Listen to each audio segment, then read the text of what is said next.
Halo Cinefile, apa kabar? Semoga sehat dan bahagia selalu ya. Pada kesempatan kali ini, Movie Rastis mau ceritain alur film yang berjudul GeForce. Ini adalah film Amerika Serikat tahun 2009 yang diproduseri oleh Jerry Bruckheimer, disutradarai oleh Howard Heyman dengan pemeran Nicolas Cage, Bill Nighy, dan Zach Galifianakis. Film yang berdurasi 88 menit ini pun mendapat rating 6,1 dari 10 dengan 45.742 suara versi IMDb. Anjing nyusahin nih. Iya apa ditulis anjing. GeForce mengisahkan tentang skuad yang berisi 4 biji marmut hasil eksperimen dan terlatih, siap beraksi dalam misi terbaru. Mereka harus berusaha menggagalkan rencana seorang miliarder jahat yang berniat untuk mengambil alih dunia. Sebagai sebiji marmut, apakah hal yang bakal mereka lakuin untuk menggagalkan rencana jahat tersebut? Kalau gitu nggak banyak basa-basi lagi deh, langsung aja yuk Movie Rastis ceritain.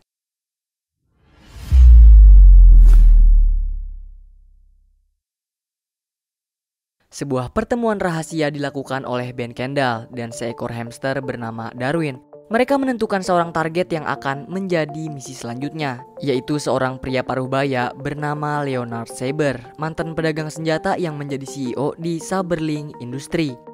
Sesuai informasi FBI, Saber telah membuat sebuah microchip yang memungkinkan penerapan militer. Nah, FBI mencurigai kalau Saber menjual microchip ke Asia Timur dengan name code Clusterstorm.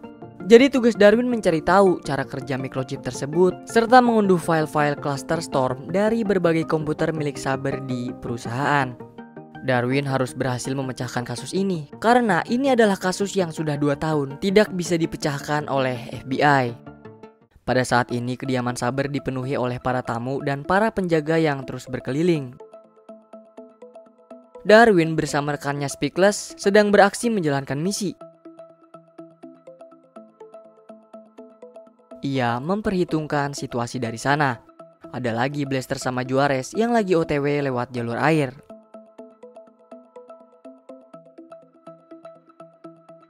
Tim mereka juga ada yang menjadi pengawas langsung dari dalam, seekor lalat hijau bernama Mock.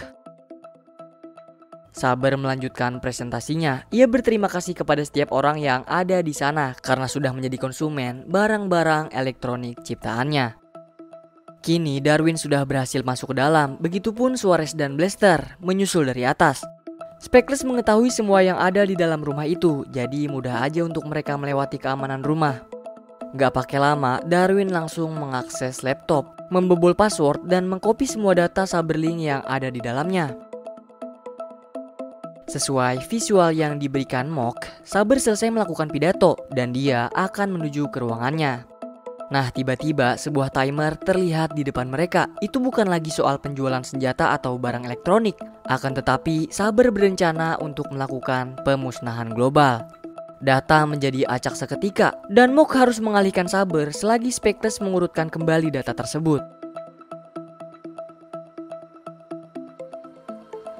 Mereka berhasil mengulur waktu, lalu Darwin mengubah menjadi pengunduhan wireless.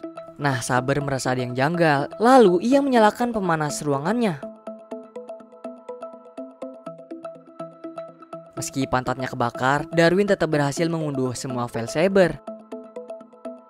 Mereka akan kembali ke markas, tapi Speechless ketahuan nih sama anjing penjaga. Sebagai tim, Darwin gak akan meninggalkannya dong. Kemudian ia bersama Juarez dan Blaster menjadi pengalihan. Lalu datang tim penyelamat, dan Ben lah menjadi finishing misi mereka. Perempuan yang bersama mereka bernama Marcy. Speechless pun berusaha memecahkan sistem sandi yang dibuat oleh Saber. Lalu terlihat dari CCTV beberapa anggota FBI sudah tiba. Ben menyambut mereka dengan lapang. Dan sebelum sampai ke intinya, Ben menunjukkan beberapa penemuannya. Seperti kecoa yang membawa mikro kamera ke arena pengawasan. Ia juga memperkenalkan beberapa tim GeForce.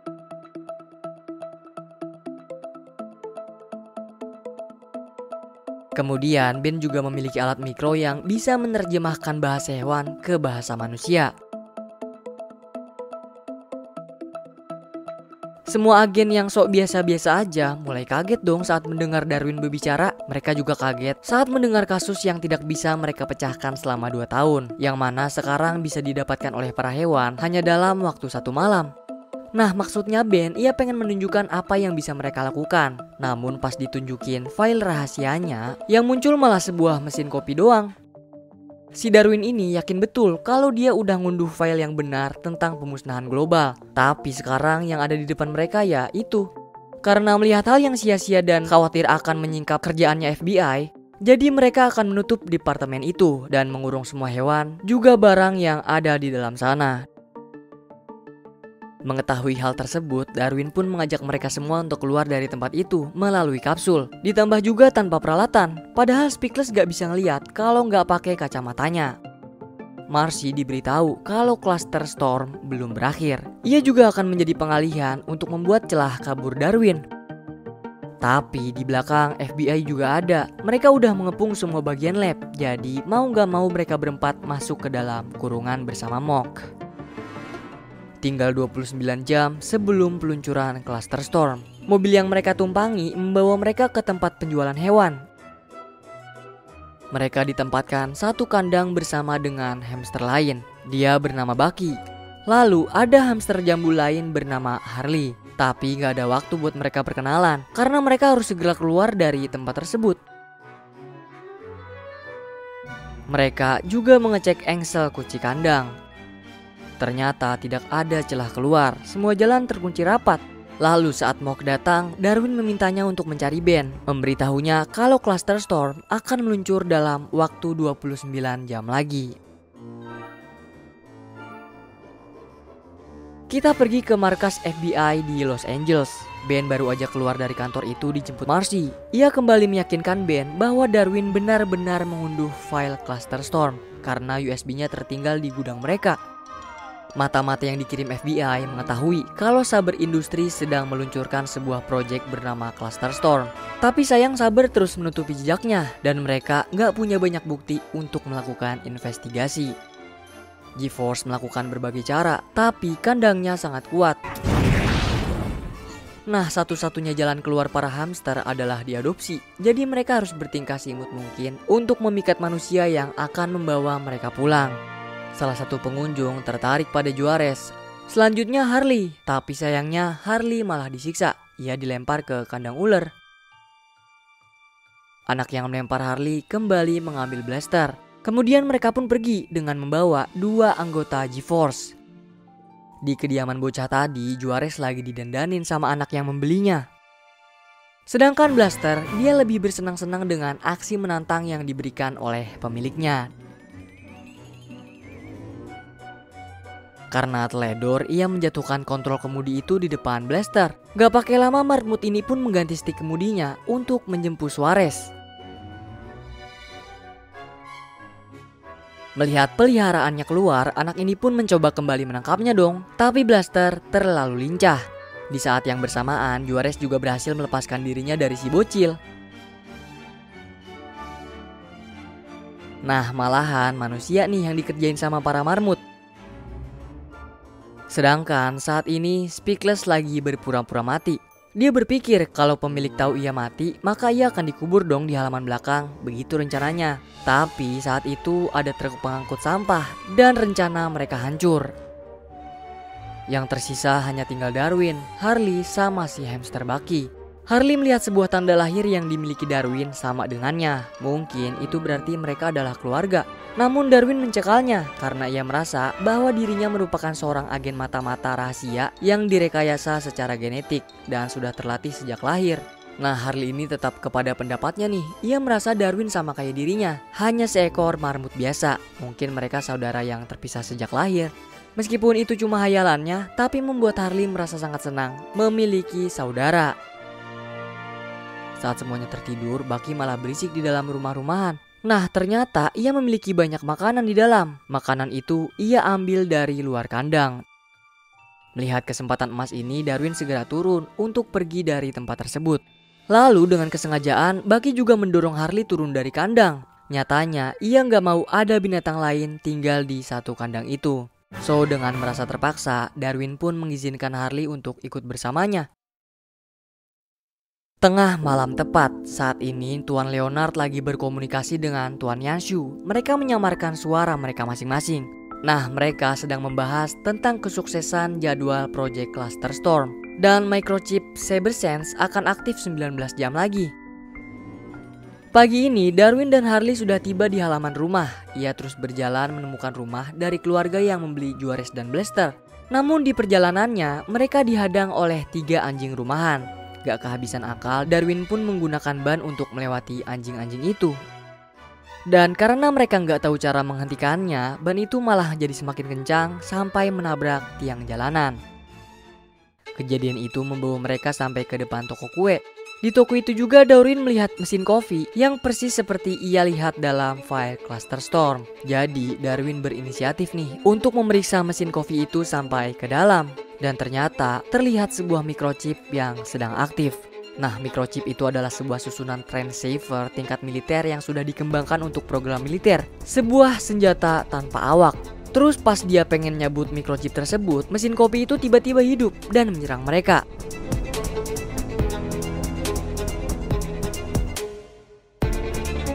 Darwin memancing mesin itu ke tengah jalan raya supaya dilindas sama kendaraan. Ternyata ini adalah Cluster Storm, yang mana Tuan Leonard telah mempersenjatai semua produknya dengan menggunakan microchip yang tadi. Di sisi lain, pada saat 24 jam sebelum peluncuran Cluster Storm, Ben bersama Mercy pergi ke gudang. Ia menggunakan kecoa yang ia beri nama Harry untuk masuk ke dalam sana, karena gudang mereka dijaga oleh 2 orang agen FBI. Gak pakai lama, Harry pun memanggil koloninya. Dengan cara itulah Harry mendapatkan USB untuk membawanya ke Ben. Lalu Ben dan Mercy langsung membuka kembali file Cluster Storm. Tapi nyatanya USB mereka udah terinfeksi duluan sama virus pemusnah. Pada saat 12 jam lagi sebelum peluncuran Cluster Storm, Mock datang ke hadapan Ben. Ia memberitahu kalau semuanya baik-baik saja. Ia juga memberitahu tempat keberadaan anggota G-Force. Ia segera memberitahu Mercy dan bergegas segera menuju ke sana. Namun sebelum mereka datang, agen FBI udah datang duluan dan mereka mencari 4 ekor tikus. Nah, kedatangan Ben sama Mercy terlambat. Si pemilik toko jadi makin penasaran dong, ngapa banyak banget yang nyariin tikus sih? Selang waktu berlalu, Darwin berhasil kembali ke Ben dan Mercy. Di sana mereka juga bertemu dengan Juarez dan Blaster. Mereka semua selamat dengan tambahan Harley. Darwin memberitahu bahwa Speckles tidak selamat. Ia tewas dibejek mobil tong sampah. Setelah mendengar berita malang itu, akhirnya Ben pun jujur berterus terang bahwa mereka semua bukanlah marmut yang direkayasa secara genetik, melainkan mereka semua cuma marmut biasa. Maksudnya Ben ini, ia pengen membuat mereka berpikir lebih dari pengerat biasa. Mendengar kenyataan tersebut, mereka bertiga jadi murung kecewa.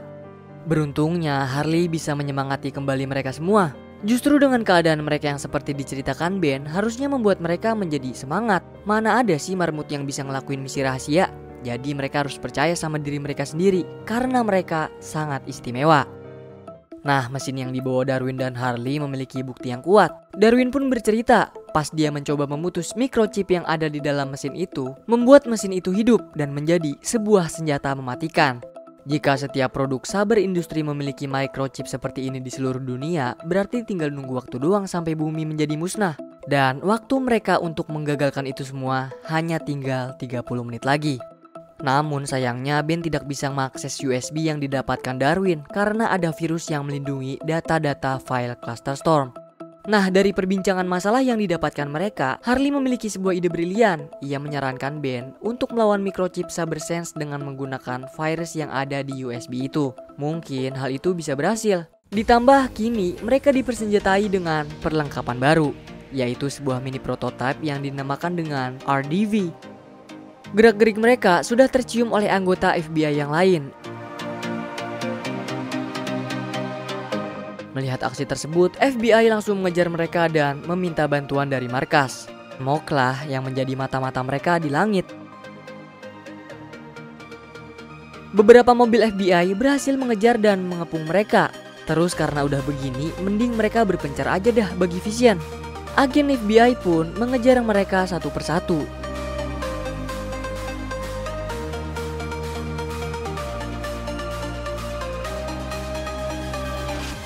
Tinggal yang terakhir nih, Darwin memancingnya sampai ke tempat wahana.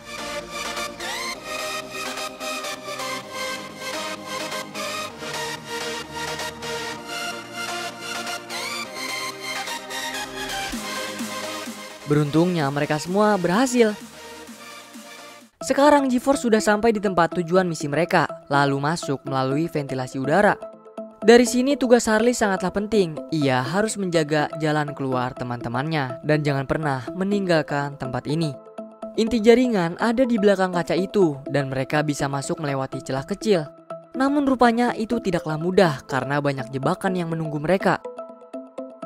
Di ruangannya, Tuan Leonard sedang mempresentasikan microchip yang dijalankan oleh Saberling.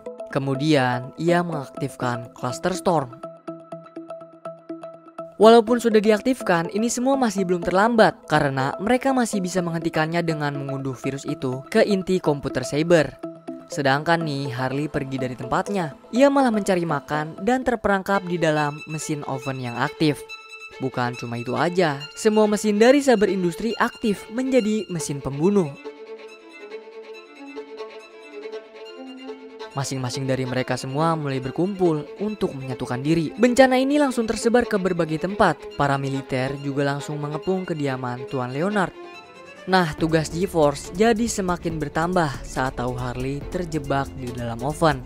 Mereka harus bisa menyelamatkannya sebelum Harley matang terpanggang.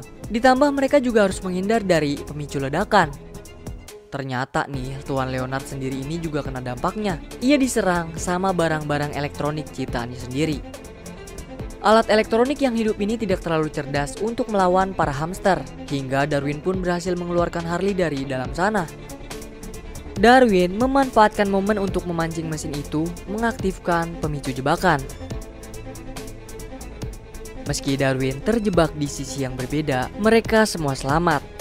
Nah, dari sini Darwin akan meneruskan perjalanan untuk menghancurkan inti jaringan. Ben dan Marcy baru sampai di halaman. Ia menghampiri mobil FBI yang menahan Tuan Leonard. Terungkaplah, ternyata Tuan Leonard gak bermaksud berbuat sampai kayak gini. Dia cuma pengen menjadi produsen peralatan elektronik terbesar di dunia. Nah, tiba-tiba sebuah kamera memperlihatkan Darwin yang sedang mencari inti dari jaringan milik Sabersen Industri, yang mana Darwin akan memasukkan virus ke dalam inti jaringan itu untuk melumpuhkan seluruh jaringannya. Namun, Darwin menemukan kenyataan yang amat pahit. Ia menemui penjahat aslinya. Dia adalah Speckles. Rupanya nih, Speckles itu adalah Tuan Yasu, rekan bisnis Tuan Leonard, dan dialah yang memperdaya Sabersen Industri untuk membangun Cluster Storm. Speckles juga nih yang mensabotase USB dengan menanamkan virus di dalamnya. Terungkaplah alasan ia melakukan ini semua karena bangsanya terus dimusnahkan oleh para manusia. Manusia menghancurkan rumah, habitat, dan membunuh keluarga mereka. Sebelum orang tuanya tewas, ia mendapat sebuah pesan dari sang ayah untuk membalas. Sejak saat itulah Speckles bertekad untuk melakukan pembasmian kepada manusia, seperti mereka yang selalu membasmi para tikus tanah. Robot itu juga mulai memancarkan cahaya yang membuat benda luar angkasa mulai jatuh ke bumi. Darwin bersama timnya terus berusaha membujuk paksa Speckles untuk menghentikan ini semua. Tapi ia tetap tidak mau dan mengeluarkan pasukan robot kecilnya. Saat berusaha menghindar, Darwin jatuh bersama USB-nya. Mereka mencoba menangkap, tapi sayangnya gagal. Beruntung ada Harley nih yang mencoba membantu mereka. Dan dengan menggunakan berat badannya, ia membantu Darwin kembali naik ke atas. Perasaan kehilangan keluarga sangat memberati hati Speckles. Padahal tim G-Force bersama Ben dan Marcy adalah sebuah keluarga untuknya. Di saat yang lain membuangnya, mereka justru merangkul Speckles dan menjadikannya bagian dari keluarga mereka. Mendengar hal itu, Speckles pun menjadi tersadar. Namun, robot yang ia ciptakan sudah tidak bisa dihentikan lagi. Tapi nggak usah khawatir, karena Darwin bersama yang lain udah pasti bisa. Mau kembali nih dengan membawa USB. Cara itu pun berhasil dan sistem program robot mulai hancur. Bencana besar yang terjadi telah selesai. Mereka juga berhasil menemukan Blaster dan menyelamatkan Harley. Mereka semua selamat. Harley pun masuk ke dalam tim mereka. Setelah kejadian menghebohkan itu, markas mereka dikembalikan. Marcy juga membawa beberapa tim baru, yaitu Bucky dan 3 ekor hewan pengerat. Dari laporan ketua FBI, Tuan Leonard menarik semua produknya dari para konsumen. Speckles juga mendapat hukuman nih untuk mencabut semua microchip yang ada di dalam produk tersebut. Kini mereka resmi diakui oleh negara dan secara penuh telah dibiayai. Ditambah mereka juga mendapatkan sebuah lencana sebagai agen spesial. Kemudian film pun selesai.